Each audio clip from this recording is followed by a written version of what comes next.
얼마 전 미국에서 예상치 못한 놀라운 소식으로 인해 백악관이 발칵 뒤집혔습니다. 포드와 GM 자동차 기업은 앞으로 방산 물품 생산으로 전환하십시오. 지금 미국이 방산 무기가 모자랍니다. 이란 전쟁으로 탄약이 쏟아져 나갔고 우크라이나 지원 물량까지 바닥이 나고 있는 상황. 하지만 최근 더 충격적인 사실이 드러났는데요. 대한민국 방산 생산 라인 확보가 절실합니다. 300조 원 규모 제안서를 드릴 테니 고려해 주십시오.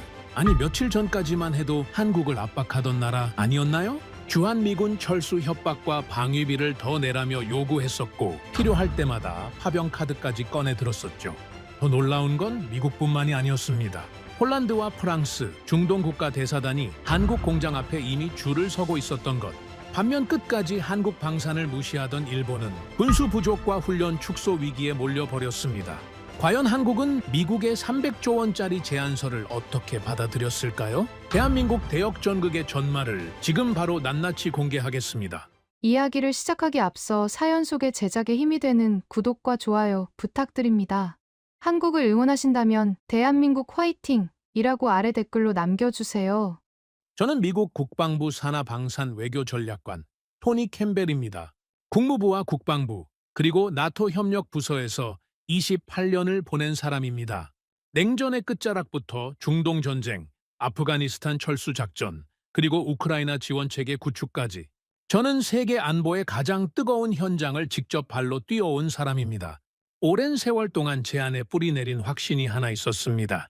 미국이 세계 질서의 중심이며 동맹국들은 미국의 방향을 따른다는 것이었습니다.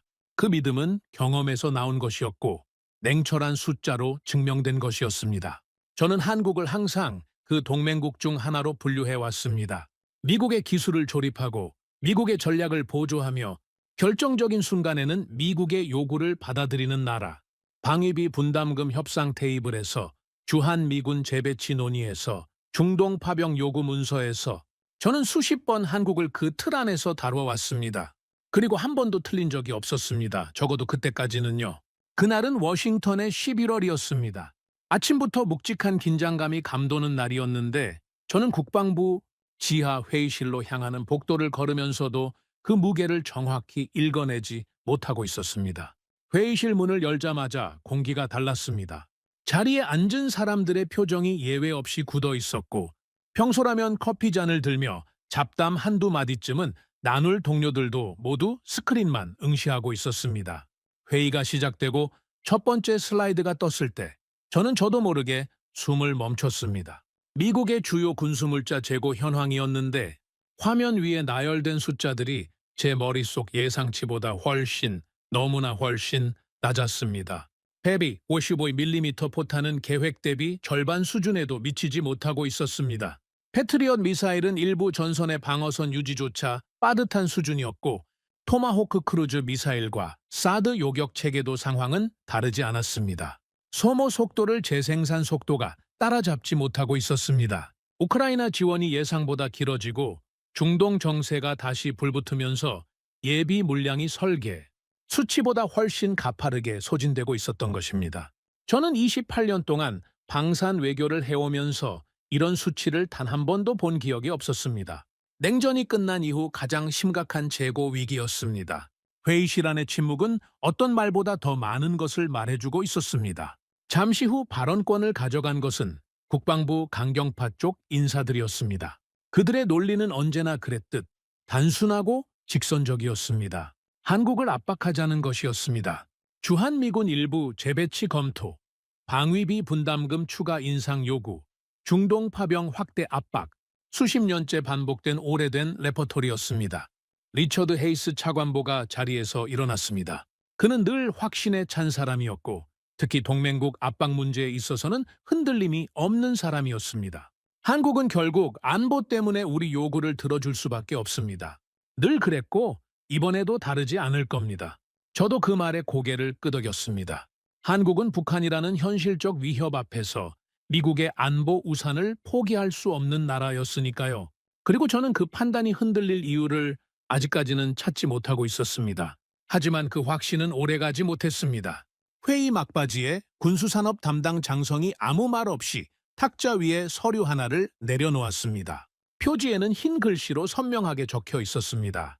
대한민국 방산 생산 라인 전략 확보 방안. 저는 무심코 첫 장을 넘겼습니다. 그리고 그 순간부터 등바디에 기댈 수 없게 됐습니다. 그 문서에는 한국 방산 기업들과 추진할 장기 공급 협상 계획이 체계적으로 적혀 있었습니다. 155mm 포탄 대규모 조달, K9 자주포 생산 라인 활용 방안, 레드백 장갑차 도입 계획, 한국조선소와의 협력 가능성까지 포함된 전방위 패키지였습니다. 예상 계약 규모는 최소 300조 원. 저는 그 숫자를 보고 처음에는 잘못 읽은 줄 알았습니다. 하지만 3번을 다시 읽어도 숫자는 바뀌지 않았습니다. 그것도 모자라 미국이 직접 한국 기업에 자본을 투자하고 생산 물량의 우선 배정권을 확보하는 방안까지 내부 검토 중이라는 내용이 뒤따라 나왔습니다. 저는 잠시 문서에서 눈을 들어 회의실을 둘러봤습니다. 아무도 말하지 않았습니다. 다들 그 문서를 보고 있었거나 이미 알고 있는 사람들처럼 시선을 낮추고 있었습니다. 그 침묵이 숫자보다 더 무겁게 제 어깨를 눌렀습니다.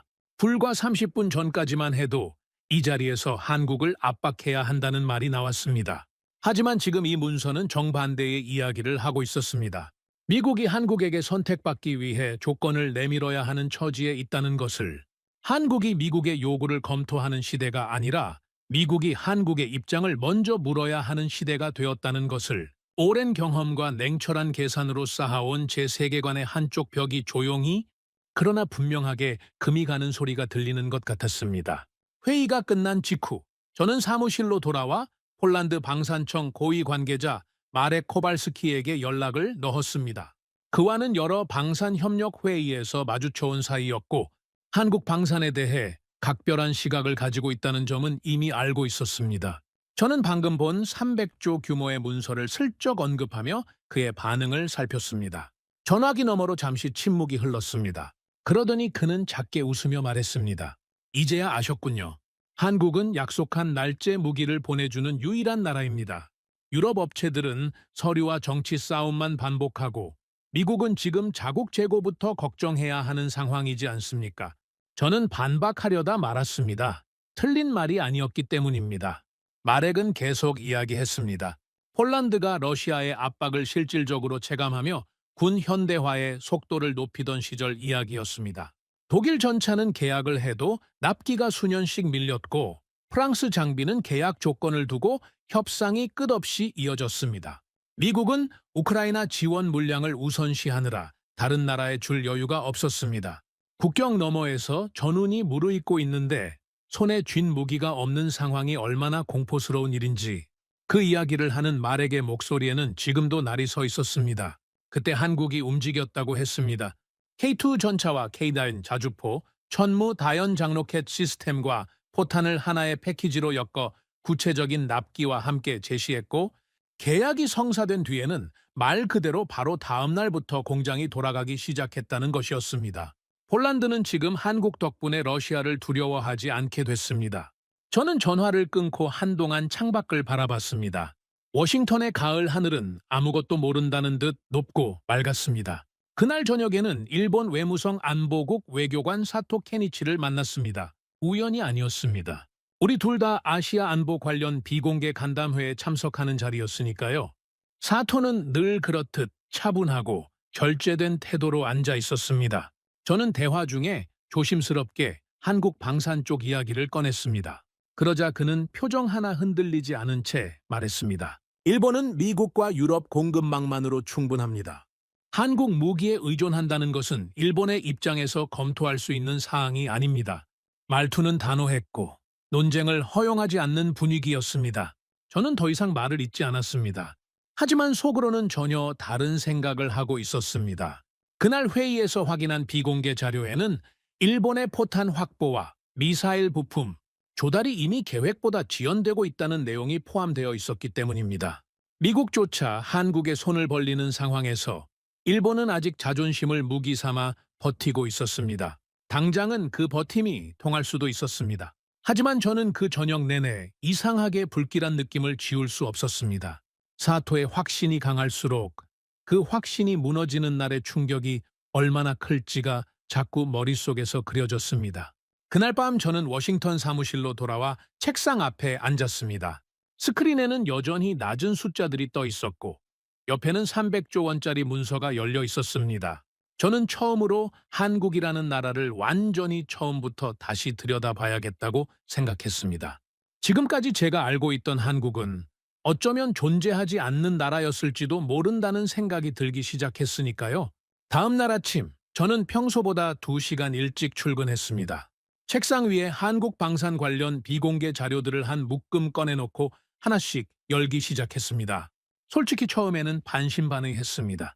재고 위기가 심각하다 보니 평가 자체가 부풀려졌을 수도 있다는 생각이었습니다.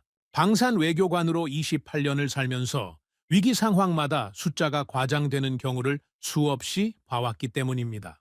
하지만 페이지를 넘길수록 그 생각은 조금씩, 그러다 점점 빠르게 흔들리기 시작했습니다. K카우도 자주포 수출 현황, 폴란드와의 대규모 계약 내역, 호주의 레드백 장갑차 채택 결정, 중동 여러 나라들의 관심이 동시다발적으로 쏟아지고 있다는 현황 보고까지. 데이터는 제각각인 듯 보였지만 모두 한 방향을 가리키고 있었습니다. 그리고 특히 한 수치가 눈에 박혔습니다. 미국 방산업체들이 3년에서 5년이 걸린다고 견적을 낸 생산 물량을 한국 기업들은 1년에서 2년 안에 맞출 수 있다는 분석 자료였습니다. 저는 그 수치 앞에서 잠시 멈추지 않을 수 없었습니다. 단순히 가격 경쟁력이 높다는 이야기가 아니었습니다. 속도가 다르다는 것이었습니다.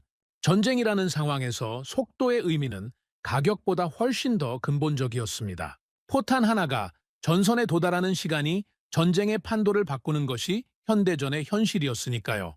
저는 메모장을 꺼내 한 문장을 적었습니다.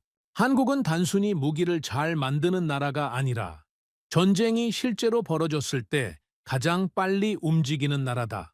그 문장을 쓰고 나서 잠시 손을 멈추고 그것을 바라봤습니다. 28년 방산 외교 동안 저는 그 문장을 어느 나라에도 써본 적이 없었습니다. 그리고 그것이 저를 가장 불편하게 만들었습니다. 며칠 후 저는 마렉 코발스키와 다시 화상 회의를 잡았습니다. 이번에는 가볍게 떠보는 것이 아니라 제대로 들을 준비를 하고 임했습니다. 마렉은 한동안 말을 고르는 것 같더니 러시아 위협이 현실로 체감되기 시작했을 때 폴란드가 얼마나 절박했는지를 천천히 꺼냈습니다. 독일 전차는 계약 이후에도 납기가 수년씩 지연됐고 프랑스 장비는 계약 조건 하나를 두고 협상이 끝도 없이 이어졌습니다. 미국은 우크라이나 지원에 집중하느라 폴란드에 줄 수 있는 물량이 충분하지 않았습니다. 국경 너머에서 포성이 들려오는데 손에 쥔 무기가 없다는 것이 얼마나 공포스러운 일인지 그 이야기를 하는 말에게 목소리에는 지금도 파편 같은 날이 서 있었습니다. 그때 한국이 움직였다고 했습니다. K2 전차와 K9 자주포, 천무 다연장 로켓 시스템과 포탄을 하나의 패키지로 엮어 구체적인 납기와 함께 제시했고 계약서에 사인이 이루어진 다음 날부터 실제로 공장이 돌아가기 시작했다는 것이었습니다. 마렉은 화면 너머로 또렷하게 말했습니다. 다른 나라들은 계약이 끝나고도 회의를 열고 또 열지요. 한국은 계약서에 사인하면 공장을 돌립니다. 저는 그 차이가 단순한 효율의 문제가 아니라 전쟁을 이해하는 방식 자체가 다른 것이라고 생각합니다. 저는 그 말을 받아 적으면서 잠시 생각에 잠겼습니다. 폴란드는 무기를 산 것이 아니었습니다. 전쟁이 실제로 닥쳤을 때 버텨낼 수 있는 시간을 산 것이었고 그 시간을 만들어준 나라가 한국이었습니다. 그리고 저는 비로소 이해했습니다. 한국이 단순히 방산 수출을 늘린 것이 아니라 전 세계 안보 공급망 안에서 아무도 대체할 수 없는 자리를 차지하기 시작했다는 것을요. 프랑스 국방분석관장 피에르 모로와도 통화가 이어졌습니다. 그는 솔직한 사람이었습니다. 한국 방산을 처음에 어떻게 봤냐고 물으니 거침없이 털어놓았습니다. 솔직히 말씀드리면 저는 한국 무기를 그리 높게 보지 않았습니다. 빠르게 만들고 싸게 파는 나라라는 인상이었지요. 유럽에는 수백 년 축적된 기술과 명성이 있으니까요. 하지만 그 다음이 달랐습니다. 우크라이나 전쟁이 길어지고 유럽 방산업체들의 생산, 한계가 하나씩 적나라하게 드러나면서 그 생각이 완전히 뒤집혔다고 했습니다. 유럽의 명성은 카탈로그 안에 있었지만 실제 전쟁이 요구하는 속도와 물량은 공장 밖에서 만들어지는 것이었습니다. 카탈로그로는 전선을 지킬 수 없었습니다. 그리고 한국의 공장은 전선이 요구하는 것들을 감당하고 있었습니다. 장피에르는 잠시 말을 끊었다가 이어갔습니다. 우리는 기술을 믿었고 한국은 납기를 지켰습니다.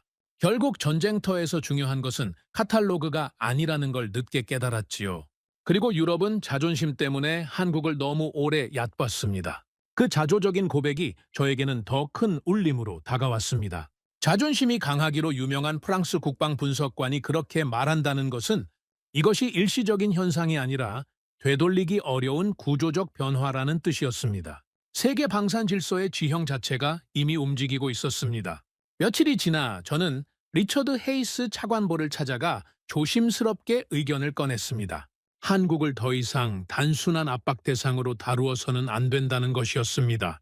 한국은 이미 미국과 유럽과 중동 국가들로부터 동시에 구애를 받는 처지에 있으며 스스로 파트너를 고를 수 있는 위치에 올라섰다는 점을 설명하려 했습니다. 리처드의 반응은 예상했던 것과 정확히 같았습니다. 한국은 북한이라는 현실 앞에서 미국 없이는 안보를 유지할 수 없습니다. 그 구조가 달라진 것은 아무것도 없어요. 그는 오히려 한 발 더 나아갔습니다. 한국 방산 기업들에게 기술 이전을 강요하고 미국 현지 생산 체계를 구축하도록 압박해야 한다는 것이었습니다. 한국이 미국 시장을 원하는 이상 결국 받아들일 것이라는 논리였습니다. 저는 입술을 굳게 닫았습니다. 지금 이 자리에서 그의 생각을 바꾸는 것은 불가능하다는 것을 알고 있었기 때문입니다. 하지만 속으로는 점점 불안이 커지고 있었습니다. 리처드의 말이 틀렸다는 것이 아니었습니다. 그 논리가 한때는 맞았다는 것이 문제였습니다. 세상은 조용히 그러나 돌이킬 수 없을 만큼 확실하게 바뀌어 있었는데 우리는 아직 예전 지도를 들고 길을 찾으려 하고 있었습니다. 사무실로 돌아온 저는 남은 자료들을 밤 늦게까지 들여다봤습니다. 그리고 어두워진 창밖을 보며 마지막 파일을 열었는데 전혀 예상하지 못한 문건이 나타났습니다. 미국 해군 자체평가 보고서였습니다. 군함 유지 보수와 신규 함정 건조에서 심각한 병목 현상이 발생하고 있으며 그 돌파구로 한국 조선소와의 협력을 적극 검토해야 한다는 내용이었습니다.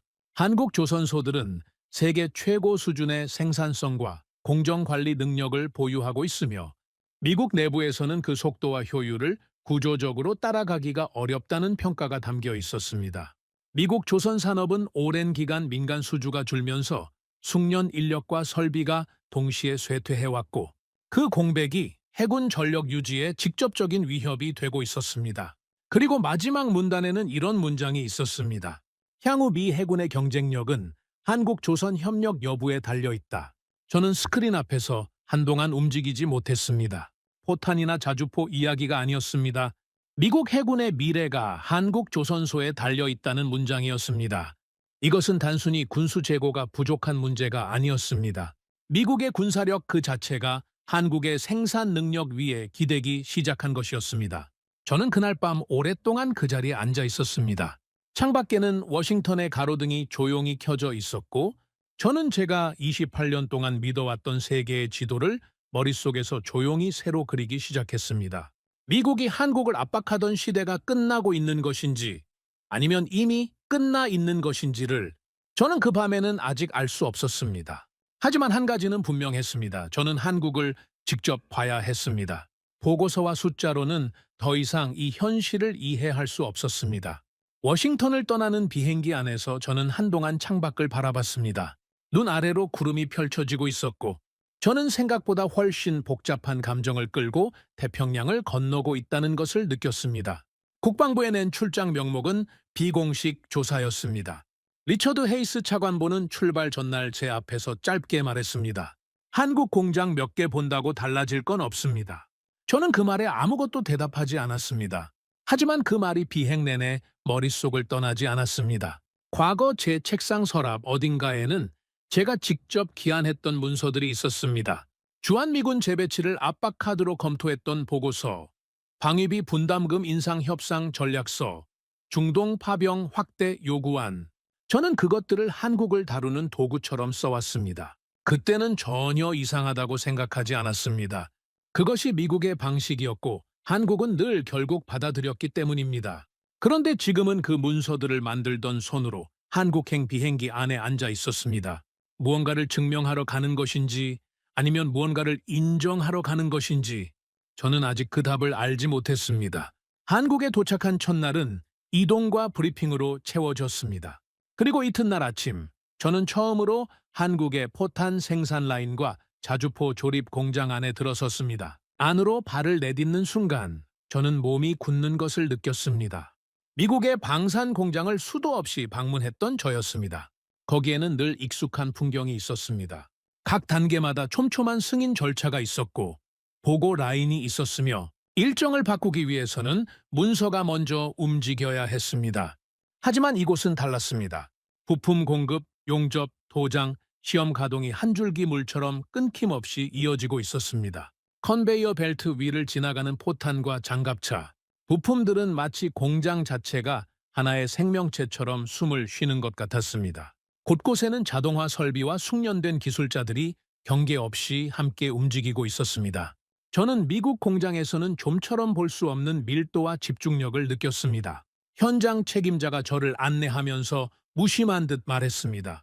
전시 상황이 오면 지금보다 더 빠르게 돌릴 수 있습니다. 저는 그 말을 들으며 잠시 멈췄습니다. 지금이 이미 빠른 것이 아니었습니다. 지금은 평시였고 이것은 평시 속도였습니다. 오후에는 현장 엔지니어 박준혁과 이야기를 나눌 기회가 생겼습니다. 나이는 40 초반쯤 돼 보였고 작업복 차림의 목에는 계측기가 걸려 있었습니다. 저는 직접적으로 물었습니다. 어떻게 납기를 이렇게 맞출 수 있냐고. 그는 거창한 설명 없이 조용히 대답했습니다. 우리는 전쟁이 얼마나 무서운지 압니다. 무기가 늦게 도착하면 사람이 죽는다는 걸 우리는 추상적으로 아는 게 아니라 몸으로 압니다. 그래서 늦으면 안 된다고 생각합니다. 저는 그 말에 잠시 아무것도 말하지 못했습니다. 그는 잠깐 뜸을 들이다가 덧붙였습니다. 한국은 늘 부족한 나라였습니다. 자원도 없고 시간도 없고 여유도 없었습니다. 그래서 약속을 못 지키면 살아남을 수 없다는 것을 처음부터 알았던 거지요. 기술력 이야기가 아니었습니다. 생존에 대한 이야기였습니다. 저는 그 순간 처음으로 한국의 납기가 단순한 산업적 강점이 아니라 이 나라가 수십 년 동안 키워온 생존 본능이라는 것을 느꼈습니다. 그날 오후 늦게 공장 한쪽에서 낯익은 얼굴을 발견했습니다. 마렉 코발스키였습니다. 그는 폴란드 방산청 대표단과 함께 K9 자주포 유지 체계를 점검하러 온 것이었습니다. 저를 발견한 마렉은 웃으며 손을 내밀었습니다. 이제 직접 보시니 어떻습니까? 저는 솔직하게 대답했습니다. 보고서보다 훨씬 더했습니다. 마렉 뒤에 있던 폴란드 군 관계자들은 실제 납품된 장비들을 하나씩 살펴보며 만족스러운 표정을 감추지 않았습니다. 한 폴란드 장교가 말했습니다. 유럽 업체들은 계약 이후에도 온갖 사유를 들어 일정을 미뤘습니다. 한국은 일정이 밀릴 것 같으면 오히려 인력을 더 투입했습니다. 그 차이가 지금 폴란드 동쪽 국경을 지키고 있습니다. 저는 그 말을 들으면서 한국 방산이 단순히 산업적 성공이 아니라는 것을 다시 확인했습니다. 폴란드는 한국 무기 덕분에 실질적인 안보 자신감을 얻었습니다. 그리고 그 자신감은 어떤 동맹 조약보다 더 단단한 종류의 것이었습니다. 마렉은 K9 자주포를 바라보다가 제게 말했습니다. 폴란드는 지금 한국 시간으로 움직이고 있습니다. 납기와 속도가 안보의 언어가 되었으니까요. 그날 저녁 저는 비공개 자리에서 일본 외교관 사토 케니치를 다시 만났습니다. 그는 일본 방산 관계자들과 함께 한국 측 관계자들과 비공식 만남을 가지는 자리에 나와 있었습니다. 사토는 여전히 단호했습니다. 일본은 미국과 유럽의 공급망만으로 충분합니다. 한국산 장비에 의존하는 선택은 일본이 검토할 사항이 아닙니다. 하지만 그가 먼저 자리를 뜬 뒤 일본 방산 관계자 한 명이 조용히 제 옆으로 다가왔습니다. 주변을 한번 살핀 그는 목소리를 낮췄습니다. 솔직히 말씀드리면 일본 내부에서도 한국의 생산 능력을 부러워하는 시각이 상당합니다. 다만 공식적으로 말하기 어려운 것이지요. 저는 그 말에서 균열의 시작을 읽었습니다. 사토의 확신이 겉으로는 굳건해 보였지만 그것이 일본 전체의 확신이 아닐 수도 있었습니다. 자존심은 현실을 잠시 가릴 수는 있어도 현실 자체를 바꾸지는 못합니다. 그리고 저는 이미 비공개 자료를 통해 알고 있었습니다. 일본의 포탄 확보와 미사일 부품 조달이 예정보다 늦어지고 있다는 것을요. 그날 밤 서울의 야경을 바라보면서 저는 처음으로 이런 생각을 했습니다. 한국은 변한 것이 없는지도 모른다고. 달라진 것은 세계였고 세계가 한국을 발견하기 시작한 것뿐이라고. 그리고 미국은 그 발견에 대열해서 너무 오래 눈을 감고 있었다고. 그 생각이 그날 밤 잠을 이루지 못하게 했습니다. 귀국날 아침, 저는 공장 로비를 다시 지나쳤습니다. 이른 시간인데도 현장은 이미 완전히 가동 중이었습니다. 용접 소리와 기계음이 로비까지 울려 퍼졌고 작업복 차림의 기술자들이 종종 걸음으로 오가고 있었습니다. 저는 그 광경을 한동안 서서 바라봤습니다. 미국에서 가져온 보고서들, 숫자들, 분석 자료들, 그것들이 담아내지 못하고 있던 무언가가 이 공장 안에 있었습니다. 기계의 소음이 아니었습니다. 그 안에서 움직이는 사람들의 눈빛이었습니다. 절대로 늦어서는 안 된다는 것을 몸으로 아는 사람들의 그 눈빛. 저는 비행기에 오르면서 박준혁의 말을 다시 떠올렸습니다. 한국은 늘 부족한 나라였습니다. 그래서 약속을 못 지키면 살아남을 수 없다는 것을 처음부터 알았던 겁니다. 그 말이 공장 소음보다 오래 귓속에 남아 있었습니다. 워싱턴으로 돌아오자 분위기가 달라져 있었습니다. 제가 한국에 가 있는 사이 국방부 안에서는 이미 다음 단계 논의가 빠르게 진행되고 있었습니다. 한국 방산 기술을 확보하는 것을 넘어서 생산 라인 자체와 설계, 기술, 숙련 인력까지 미국 안으로 끌어들이는 전략이었습니다. 표현은 협력이었지만 내용은 흡수에 가까웠습니다. 회의에서 한 인사는 거침없이 말했습니다. 한국 기업을 미국 현지 공장 안으로 불러들이면 결국 핵심 기술은 우리 손에 들어옵니다. 한국이 미국 시장을 원하는 한 선택의 여지가 없을 겁니다. 리처드 헤이스 차관보는 그 말에 고개를 끄덕였습니다. 저는 그 장면을 바라보며 불안을 느꼈습니다. 한국 공장에서 직접 보고 들은 것들이 있었기 때문입니다. 한국은 이미 미국만 바라보는 나라가 아니었습니다.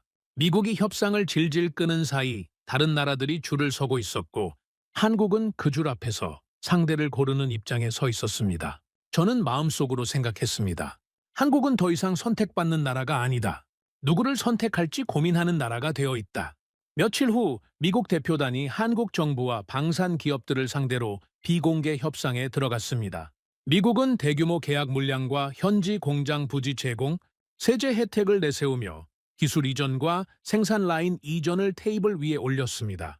그리고 한국 측의 첫 반응은 제가 예상했던 것보다 훨씬 차가웠습니다. 한국 정부 관계자는 조용하지만 분명하게 선을 그었습니다.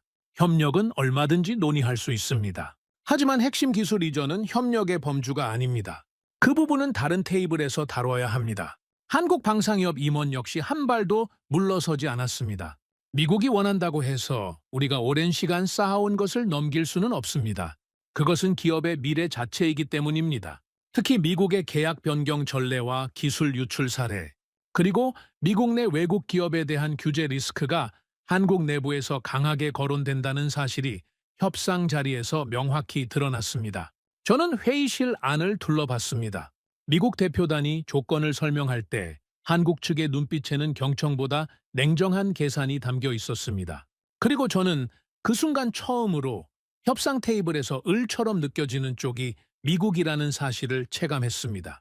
오랜 외교관 생활 동안 이런 느낌을 받아본 것은 처음이었습니다. 그 즈음 장 피에르 모로가 연락을 해왔습니다. 프랑스가 한국과 포탄 생산 기술 협력을 비공식적으로 타진하고 있다는 것이었습니다. 그는 말했습니다.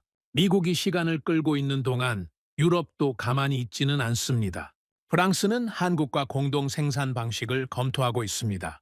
핵심 기술은 한국이 보유한 채로 유럽 시장을 함께 여는 방식이지요. 저는 전화를 잡은 손에 힘이 들어가는 것을 느꼈습니다. 중동 국가들의 움직임도 심상치 않다는 보고가 동시에 들어오고 있었습니다. UAE와 사우디는 대규모 장기 계약과 함께 한국 조선소에 직접 투자하는 방안까지 검토하며 파격적인 조건을 내밀고 있었습니다. 드론 기술과 미사일 방어 체계까지 협력 범위를 넓히려는 움직임도 포착됐습니다. 장 피에르는 통화 말미에 이렇게 덧붙였습니다. 이제는 미국도 번호표를 뽑아야 하는 상황입니다. 그 말이 농담처럼 들리지 않았습니다. 한국은 미국과만 협상하는 것이 아니었습니다. 폴란드, 프랑스, 중동 국가들, 호주까지 세계 각국이 동시에 한국의 문을 두드리고 있었습니다. 그리고 한국은 그 앞에서 조급해하지 않았습니다. 일본 상황은 더 이상 복선이 아니게 됐습니다. 미국이 한국에 우선 공급을 요청하기 시작하면서 일본이 확보하려던 일부 군수 물량이 밀리기 시작했습니다. 포탄과 미사일 부품, 군수 강제 확보 일정이 늦어졌고 일본 내 언론에서도 공급망 우려가 수면 위로 올라오기 시작했습니다. 사토 케니치는 미국 측에 공식적으로 요청을 넣었습니다. 일본 물량을 우선적으로 보장해달라는 것이었습니다. 그러나 돌아온 답은 짧고 냉정했습니다. 현재 미국도 여유 물량이 없는 상황입니다. 저는 그 답변 문서를 봤을 때 사토의 얼굴을 떠올렸습니다. 그가 한국을 의지하는 것은 일본 자존심에 맞지 않는다고 했을 때의 그 단호한 표정이, 하지만 현실은 그 자존심을 기다려주지 않았습니다. 자위대 일부 훈련 탄약이 줄어들고 있었고 한국과 협력한 폴란드와 호주, 중동 국가들이 빠르게 무장하는 것을 일본은 손을 쥔 채 바라봐야 했습니다. 저는 생각했습니다. 현실을 직시하지 않는 대가는 언제나 현실이 먼저 청구합니다. 저는 워싱턴으로 돌아온 후 리처드 헤이스와 단둘이 자리를 가졌습니다. 저는 그동안 쌓아온 것들을 꺼냈습니다. 한국 공장에서 직접 목격한 것, 마렉과 장, 피에르의 말, 미국이 협상 테이블에서 느꼈던 냉기, 그리고 일본의 현실까지, 그리고 저는 말했습니다. 우리가 계속 압박 카드를 꺼내는 순간 한국은 다른 방향을 선택합니다. 그리고 그 방향이 완전히 굳어지고 나면 미국이 후회해도 되돌릴 수 없습니다. 리처드는 잠시 제 눈을 바라봤습니다. 그리고 예상대로 말했습니다. 한국은 미국 없이 안보를 유지할 수 없습니다. 그 현실이 바뀌지 않는 한 결국 우리 쪽으로 올 수밖에 없어요. 저는 잠시 숨을 고른 뒤 말했습니다. 그렇게 생각하는 바로 그 순간 미국은 가장 중요한 동맹을 잃게 될 겁니다. 회의실 안에 냉랭한 침묵이 흘렀습니다. 리처드의 표정이 굳어졌습니다. 저도 더 이상 말을 잇지 않았습니다. 하지만 이번에는 달랐습니다. 저는 그 침묵 속에서 처음으로 확신했습니다. 지금 미국의 진짜 적은 중국도 러시아도 아니라는 것을요. 변해버린 세계 질서를 인정하지 않으려는 우리 자신의 오만이 가장 큰 위협이었습니다. 그리고 저는 그날 사무실로 돌아오자마자 보고서를 쓰기 시작했습니다. 커리어를 걸어야 할 수도 있었습니다. 하지만 더 이상 늦출 수 없었습니다. 워싱턴으로 돌아와 보고서를 쓰기 시작한 지 며칠이 지났을 무렵 협상 테이블의 분위기가 조금씩 바뀌기 시작했습니다. 처음에는 아주 작은 변화였습니다.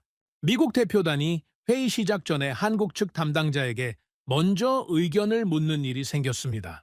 협상 조건을 일방적으로 내밀던 방식에서 한국이 원하는 것이 무엇인지를 먼저 확인하는 방식으로 분위기가 옮겨가고 있었습니다. 재고 위기가 너무 심각했습니다. 미국 내부 강경파가 아무리 기존 방식을 고집해도 현실 앞에서는 결국 한 발씩 물러설 수밖에 없었습니다. 한국 측이 내건 핵심 조건들이 조금씩 받아들여지기 시작했습니다. 기술 이전 강요 금지, 핵심 공정의 한국 내 유지, 긴급 상황 발생 시 우선 공급권 보장, 불과 몇 달 전까지만 해도 미국이 들으려 하지 않았던 내용들이었습니다. 저는 협상장 한쪽에 앉아 그 광경을 바라봤습니다. 불과 몇 년 전만 해도 이 자리에서 한국 측은 미국의 요구를 검토했습니다. 하지만 지금은 미국 측이 한국의 입장을 먼저 묻고 있었습니다. 시대가 바뀌었다는 것을 말이 아니라 눈으로 보고 있었습니다. 그 즈음 저는 다시 한국을 찾았습니다. 이번에는 조사 목적이 아니었습니다. 협상 지원 명목이었지만 솔직히 말하면 저 자신이 다시 그곳을 보고 싶었습니다. 공장에 도착했을 때 저는 잠시 로비에 멈춰 섰습니다. 벽 한쪽에 여러 나라의 국기가 세워져 있었습니다. 미국 성조기, 폴란드 국기, 프랑스 3색기, 사우디와 UAE 국기, 호주 국기까지. 그 옆에는 각국 언어로 된 통역 팻말이 줄지어 있었고 복도 안쪽에서는 여러 언어가 동시에 오가는 소리가 들려왔습니다. 단순 구매를 넘어선 협의들이 동시에 진행되고 있었습니다. 장기 계약, 공동 개발, 기술 협력, 우선 공급권 확보를 놓고 나라마다 서로 다른 조건을 내밀며 경쟁하고 있었습니다. 조선소 쪽에서는 미국 해군 관계자와 중동 국가, 대표단이 같은 생산 라인을 나란히 둘러보며 경쟁적으로 질문을 던지는 장면까지 펼쳐졌습니다. 한국 측 담당자들은 조급해하지 않았습니다. 필요한 것을 설명하되 서두르지 않았습니다. 그들에게는 지금 이 대열이 생소한 것이 아니라는 듯한 태도였습니다. 저는 그 로비에 서서 생각했습니다. 이곳이 지금 세계 안보 질서의 중심이라고. 워싱턴이 아니라 이 공장 로비가 장피에르 모로와 다시 만났습니다. 그는 한국을 찾은 프랑스 측 협력 검토단의 일원으로 와 있었습니다. 예전에 그는 한국 방산을 빠르게 만들고 싸게 파는 나라라고 가볍게 표현하던 사람이었습니다. 하지만 지금 그의 표정은 달랐습니다. 우리가 나란히 앉아 커피를 마시며 이야기를 나눌 때 그는 프랑스 내부 분위기를 솔직하게 전해줬습니다. 한때 유럽산 무기만으로도 충분하다고 목소리를 높이던 정치권과 방산업계가 이제는 한국 협력을 진지하게 검토하기 시작했다는 것이었습니다. 포탄 생산 속도 문제, 자주포 납기 문제, 그 현실이 유럽의 자존심을 조금씩 눌러가고 있었습니다. 장 피에르는 씁쓸하게 웃으며 말했습니다. 우리는 명품을 만들었고 한국은 전쟁을 대비했습니다. 그리고 실제 전쟁이 시작됐을 때 세계는 명품이 아니라 탄약을 원했지요. 저는 그 말을 듣고 아무 말도 하지 않았습니다. 틀린 것이 하나도 없었기 때문입니다. 그는 덧붙였습니다. 프랑스는 지금 한국을 따라잡으려 하고 있습니다. 이런 말을 공개적으로 할 수 있는 프랑스인이 얼마나 되겠습니까마는 그것이 현실입니다. 유럽의 자존심이 가장 강한 나라 중 하나가 한국을 벤치마킹하고 있다는 것, 그 사실이 한국의 위상이 얼마나 달라졌는지를 어떤 숫자보다 선명하게 보여주고 있었습니다. 일본 쪽에서 소식이 들려온 것은 그 즈음이었습니다. 자위대 내부에서 훈련용 탄약 규모를 줄여야 한다는 이야기가 나온다는 것이었습니다. 실제 훈련 대신 시뮬레이션으로 대체하는 비율이 늘어나고 있다고도 했습니다. 일본 언론에서도 기사들이 나오기 시작했습니다. 한국은 생산 라인을 늘리고 수출을 확대하는 동안 일본은 제자리 걸음이라는 내용이었습니다. 저는 사토 케니치에게 연락을 넣었습니다. 그는 비교적 빠르게 답을 해왔는데 평소와 달리 문장이 짧았습니다. 그리고 며칠 후 비공개 자리에서 그를 다시 만났을 때 그는 처음으로 저에게 직접적인 질문을 했습니다. 목소리는 낮았고 주변을 먼저 살폈습니다. 정말로 한국이 그렇게까지 강합니까? 저는 잠시 그를 바라봤습니다. 단호하고 흔들림 없던 그가 처음으로 확신이 아닌 의문을 갖고 있었습니다. 저는 천천히 대답했습니다. 직접 보고 나서 제가 그 질문을 스스로에게 던졌습니다. 그 답은 이미 알고 계시지 않습니까? 사토는 잠시 말이 없었습니다. 일본 내부가 이미 흔들리기 시작했다는 것을 저는 그 침묵 안에서 읽었습니다. 그날 저녁 저는 한국 방산기업 관계자들과 저녁 자리를 가졌습니다. 공식적인 자리가 아니었습니다. 격식 없이 마주 앉아 이야기를 나누는 자리였는데 거기에서 저는 보고서에서는 절대 담을 수 없는 것들을 듣게 됐습니다. 한국의 경쟁력이 어디에서 나오느냐는 제 질문에 한 관계자가 말했습니다. 우리는 위기 때 흩어지지 않습니다. 공장 관리자, 엔지니어, 정부 관계자, 군 출신 자문관이 한 방향을 바라보고 움직입니다. 서류가 완성되기를 기다리면서 시간을 쓰는 것이 아니라 일정이 위협받는 순간 사람이 먼저 움직입니다. 저는 그 말의 의미를 가만히 씹었습니다. 기술력이나 설비 이야기가 아니었습니다. 국가와 기업과 사람이 위기 앞에서 하나로 모이는 방식에 대한 이야기였습니다. 그는 계속했습니다. 우리는 늘 부족했습니다. 그 부족함이 우리를 이렇게 만들었습니다. 밤이 깊어지면서 대화는 기술과 계약 이야기를 벗어났습니다. 6.25 전쟁 이후 아무것도 없던 땅에서 여기까지 온 이야기, 언제나 누군가의 눈치를 보아야 했던 시절 이야기, 그리고 이제는 세계가 먼저 손을 내밀기 시작했다는 이야기까지. 저는 그 이야기들을 들으면서 처음으로 한국을 방산 강국으로 보는 것을 멈췄습니다. 대신 다른 생각이 들었습니다. 전쟁과 위기에 가장 강한 나라라는 것이 그 강함이 기술에서 온 것이 아니라 절박함을 이겨온 역사에서 온 것이라는 사실이. 그날 밤 숙소로 돌아오는 길에 저는 서울의 밤거리를 오래 걸었습니다. 귀국 후 며칠이 지나지 않아 분위기가 다시 뒤집혔습니다. 협상이 길어지자 미국 의회와 국방부 강경파들이 참을 수 없다는 듯 움직이기 시작했습니다. 오래된 카드들이 다시 테이블 위로 올라왔습니다. 방위비 분담금 재협상, 주한미군 재배치 검토, 중동 파병 확대 요구, 이 모든 것이 한꺼번에 다시 언론과 내부 회의에서 거론되기 시작했습니다. 미국 의회의 한 의원은 공개 청문회에서 이렇게 말했습니다. 한국이 미국의 지원 없이도 버틸 수 있다는 착각을 갖도록 내버려 두면 안 됩니다. 이것은 동맹의 문제이고 기여의 문제입니다. 저는 그 발언을 뉴스로 접하며 깊은 한숨을 내쉬었습니다. 한국은 지금 세계 각국이 동시에 손을 내밀고 있는 나라였습니다. 그 나라를 향해 다시 예전 방식의 압박 카드를 꺼내는 것이 어떤 결과를 낳을지 저는 이미 충분히 알고 있었습니다. 하지만 워싱턴의 오래된 논리는 쉽게 바뀌지 않았습니다. 한국 내부에서도 갈등이 수면 위로 올라왔습니다. 미국의 압박이 다시 시작됐다는 소식이 전해지자 한국 정부와 방산업계 안에서 의견이 갈리기 시작했습니다. 한쪽에서는 미국 시장을 활용해야 한다는 주장이 나왔습니다. 미국의 요구를 어느 정도 수용하면 더 큰 계약과 더 넓은 시장이 열린다는 논리였습니다. 하지만 반대편의 목소리는 더 단호했습니다. 핵심 기술을 넘기는 순간 한국은 다시 하청 국가로 전락한다는 것이었습니다. 조지아 공장 사례, 계약 변경 전례, 기술 유출 위험, 이 세 가지가 마치 세트처럼 반복됐습니다. 박준혁과 다시 연락이 닿았을 때 그는 조용하지만 흔들림 없는 목소리로 말했습니다. 저희는 미국이 필요 없다는 게 아닙니다. 믿을 수 있는 파트너가 필요하다는 겁니다. 그 두 가지는 같은 말이 아닙니다. 저는 그 말을 듣고 잠시 말을 잃었습니다. 한국은 단순히 돈 때문이 아니라 자존심과 미래를 걸고 이 선택 앞에 서 있었습니다. 미국이 그 무게를 이해하지 못한다면 결국 한국은 다른 방향을 바라볼 수밖에 없었습니다. 미국이 주춤하는 사이 프랑스와 중동 국가들이 훨씬 빠르게 움직이기 시작했습니다. 프랑스는 공동 생산 방식을 구체화하며 한국의 접촉을 강화했습니다. 핵심 기술은 한국이 보유한 채로 유럽 시장을 함께 개척하는 방식이었습니다. 기술을 가져가겠다는 것이 아니라 한국이 가진 것을 그대로 두고 협력하겠다는 제안이었습니다. 미국이 내밀던 방식과 정반대였습니다. 중동에서는 더 파격적인 움직임이 있었습니다. UAE와 사우디는 대규모 장기 계약은 물론 한국 조선소에 직접 투자하는 방안과 드론, 기술 및 미사일 방어체계 협력까지 패키지로 제안하고 있었습니다. 장 피에르가 메시지를 보내왔습니다. 미국이 망설이는 시간이 길어질수록 다른 나라들은 한국과 더 깊이 들어가고 있습니다. 줄이 이미 서 있는데 미국은 아직 자리를 찾고 있습니다. 저는 그 메시지를 읽으며 배에 무언가 무거운 것이 내려앉는 기분이었습니다.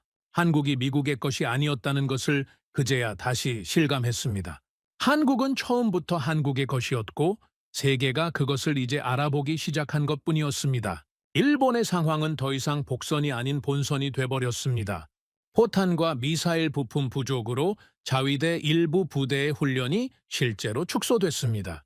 시뮬레이션 훈련만으로 채워지는 공백이 생겼고 내부에서는 더 이상 덮기 어려운 위기감이 돌기 시작했습니다. 일본 언론 기사들은 점점 날이 서졌습니다.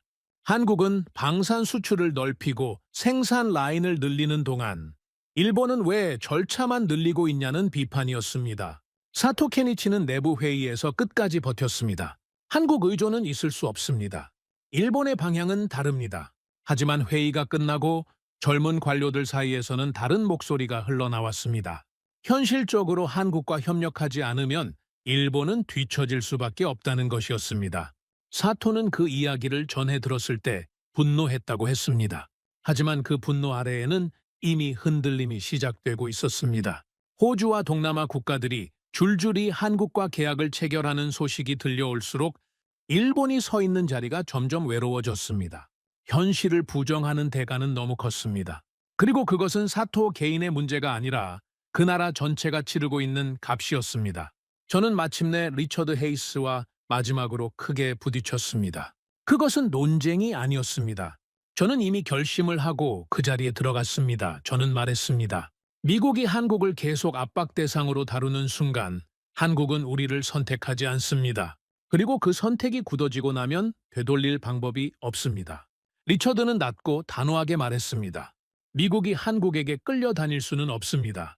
그것은 동맹의 방식이 아닙니다. 저는 잠시 그를 바라보다가 말했습니다. 끌려다니는 것이 아닙니다. 현실을 보는 겁니다. 한국을 동등한 파트너로 인정하지 않으면 군수도 조선도 방산협력도 모두 잃게 됩니다. 한꺼번에요. 침묵이 내려앉았습니다. 리처드는 제 눈을 피하지 않았습니다. 저도 마찬가지였습니다.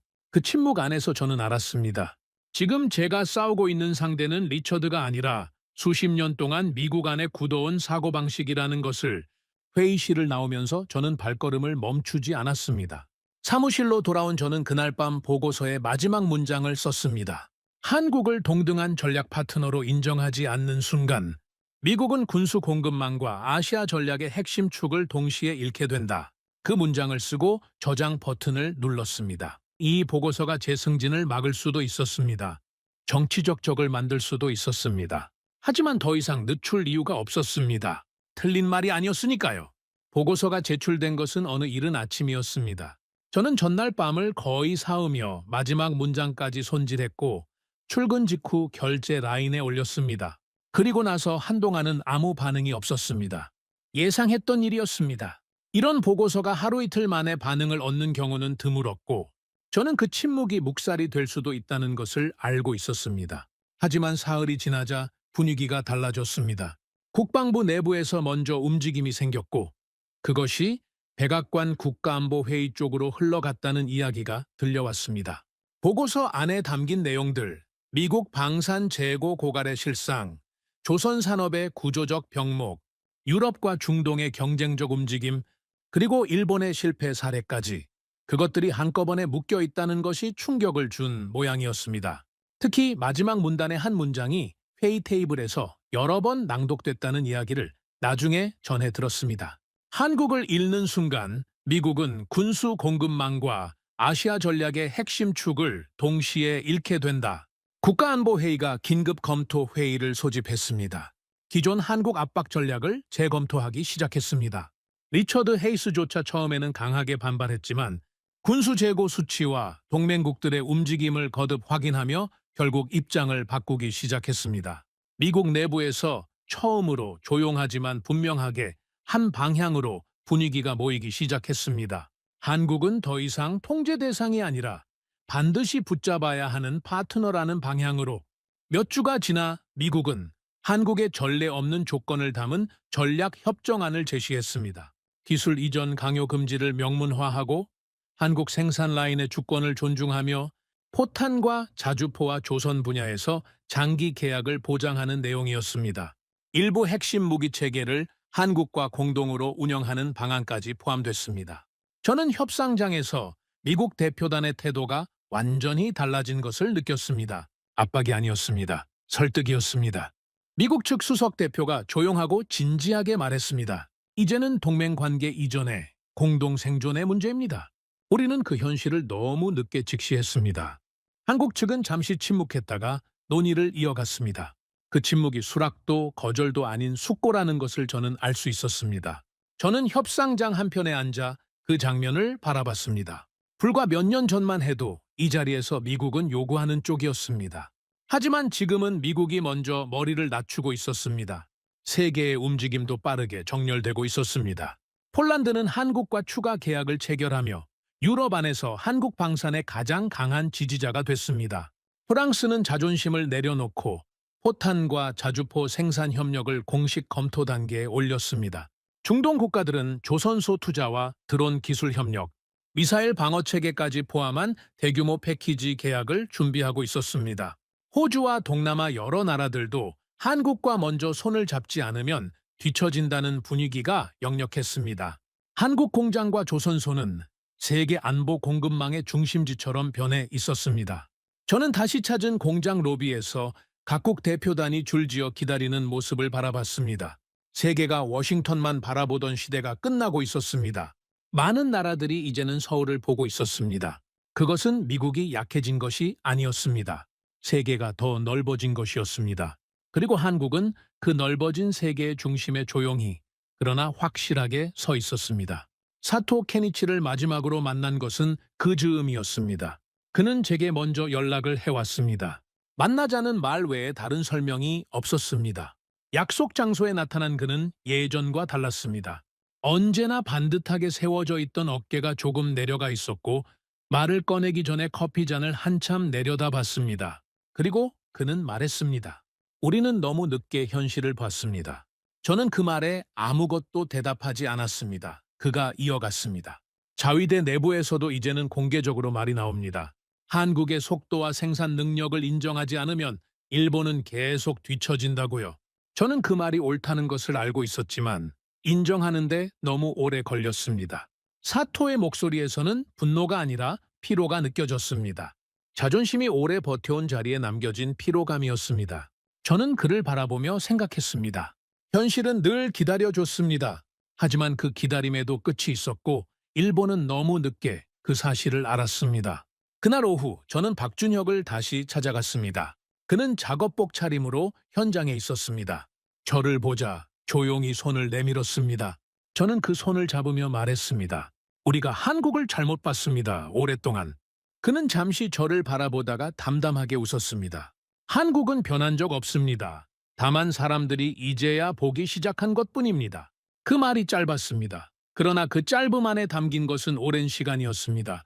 아무도 알아봐 주지 않던 시절에도 묵묵히 공장을 돌리고 납기를 지키고 약속을 이행해온 사람들의 시간이었습니다. 저는 그 말을 듣고 한동안 그 자리에 서 있었습니다.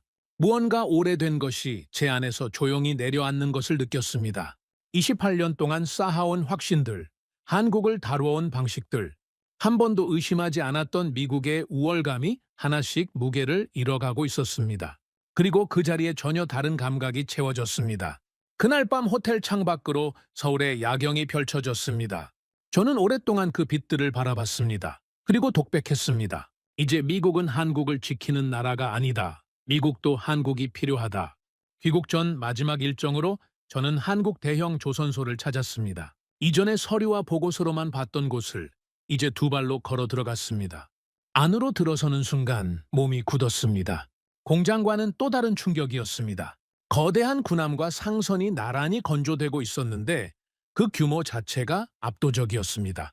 선체 곳곳에서 용접 불꽃이 피어올랐고 수천 명의 기술자들이 각자의 자리에서 자신의 역할을 정확히 수행하고 있었습니다.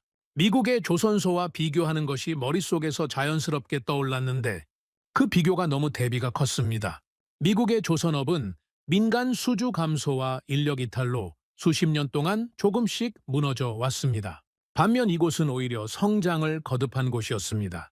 군함 옆에서 대형 컨테이너선이 함께 건조되고 그것이 서로 다른 기술 역량을 교차 강화하며 전체 생산성을 끌어올리는 구조였습니다. 조선소 책임자가 저를 안내하면서 말했습니다.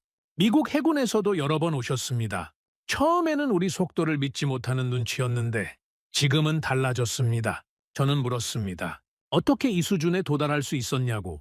그는 잠시 선체를 바라보다가 말했습니다. 우리는 늘 부족했기 때문에 더 빨라질 수밖에 없었습니다. 부족함이 우리를 여기까지 이끈 겁니다. 저는 그 말이 박준혁의 말과 겹치는 것을 느꼈습니다. 한국 사람들이 공통적으로 가지고 있는 무언가가 있었습니다. 부족함을 부끄러워하는 것이 아니라 그것을 동력으로 삼아온 역사, 그리고 그 역사가 지금 세계에서 가장 강한 경쟁력이 되어 있었습니다. 미국으로 돌아가는 비행기가 이륙했습니다. 창밖으로 서울의 불빛이 점점 작아지다가 구름 아래로 사라졌습니다. 저는 좌석에 등을 기대며 지난 몇 달을 처음부터 되짚었습니다. 11월의 워싱턴 회의실, 저를 굳게 만들었던 재고 수치, 300조 원 문서의 첫 페이지, 말에게 웃음, 장피에르의 씁쓸한 고백, 박준혁의 조용한 눈빛, 사토의 지친 목소리, 그리고 조선소의 용접 불꽃까지 그 모든 것들이 하나의 흐름 위에 놓여 있었습니다. 그 즈음 미국 내부 분위기는 이미 눈에 띄게 달라져 있었습니다. 의회에서도 한국을 압박 대상으로 거론하는 목소리가 현저히 줄어들었습니다. 주한미군 철수 카드, 방위비 인상 요구, 파병 압박, 그런 언어들이 이제는 오히려 미국의 실익을 해친다는 공감대가 만들어지고 있었습니다. 한 의원은 공청회에서 말했습니다. 이제는 한국을 지키는 것이 아니라 한국과 함께 살아남아야 하는 시대입니다. 리처드 헤이스는 제가 귀국한 뒤 처음으로 먼저 찾아왔습니다. 그는 자리에 앉더니 잠시 말을 고르다가 말했습니다. 우리가 한국을 너무 늦게 알아봤군. 그것이 전부였습니다. 하지만 그 짧은 문장 안에는 오랜 고집이 무너지는 소리가 담겨 있었습니다. 저는 고개를 끄덕이는 것으로 대신했습니다. 할 말은 이미 다 했습니다. 이제는 말이 아니라 움직임이 필요한 시간이었습니다. 일본과 유럽에서도 변화가 시작됐습니다. 자위대 내부에서 공개적으로 한국의 생산 속도와 운영 체계를 연구해야 한다는 목소리가 나왔습니다. 일부 방산 관계자들은 한국 공장 운영 방식과 납기 관리 시스템을 벤치마킹하기 위해 한국을 찾기 시작했습니다. 사토 케니치는 결국 상부에 보고서를 제출했습니다. 한국과 경쟁하려면 먼저 한국을 배워야 한다는 내용이었습니다. 그가 그 보고서를 썼다는 이야기를 들었을 때 저는 아이러니를 느꼈습니다. 불과 몇 달 전만 해도 한국 의존은 자존심에 맞지 않는다고 단호하게 말하던 그가 이제는 한국을 배워야 한다는 보고서를 직접 쓰고 있었습니다. 프랑스와 독일도 한국처럼 신속한 생산 체계를 만들기 위해 내부 개혁 논의를 시작했습니다. 장 피에르는 메시지를 보내왔습니다. 유럽은 지금 한국의 속도를 연구하고 있습니다. 늦었지만 시작한 것이 없는 것보다는 낫습니다. 저는 그 메시지를 읽으며 한 가지 생각을 했습니다. 한국이 세계의 기준이 되고 있다고. 무기의 기준이 아니라 속도의 기준, 신뢰의 기준, 그리고 약속을 지키는 것이 무엇인지에 대한 기준이. 비행기 안에서 저는 창밖을 한동안 바라봤습니다. 구름 위 하늘은 어디서나 같았습니다. 하지만 그 아래 세계는 달라져 있었습니다. 세계 각국은 더 이상 워싱턴만 바라보지 않았습니다. 그들은 서울을 봤습니다. 창원과 거제를 봤습니다. 울산의 조선소를 봤습니다. 그 눈빛들이 무엇을 의미하는지 저는 이제 알고 있었습니다. 저는 눈을 감으며 생각했습니다. 한국은 미국의 도움으로 성장한 나라가 아닙니다. 스스로 살아남기 위해 부족함을 이겨내고 약속을 지키며 세계가 필요로 하는 것을 만들어 온 나라입니다. 미국이 한국에게 베풀었다고 생각했던 시간 동안 한국은 조용히 그리고 치열하게 자신의 자리를 만들어 왔습니다. 그리고 세계는 이제야 그것을 알아봤습니다. 저는 처음으로 미국이 아닌 다른 나라에 대해 이런 말을 할 수 있게 됐습니다. 이제는 세계가 한국을 평가하는 시대가 아닙니다. 한국이 세계를 선택하는 시대가 됐습니다. 비행기가 구름 사이를 지나는 동안 저는 조용히 미소를 지었습니다. 우리는 한국을 너무 늦게 알아봤습니다. 하지만 아직 늦지 않았습니다. 여러분은 이 이야기를 들으시면서 어떤 감정이 드셨나요? 한국은 아무것도 없던 땅에서 시작해 세계가 줄을 서서 기다리는 나라를 만들어낸 역사상 유례 없는 기적을 이뤄낸 나라입니다. 구독과 좋아요로 응원해 주시면 더욱 재밌는 이야기로 찾아뵙겠습니다. 해외 감동 사연을 소개해드리는 스페셜 코리아였습니다. 감사합니다.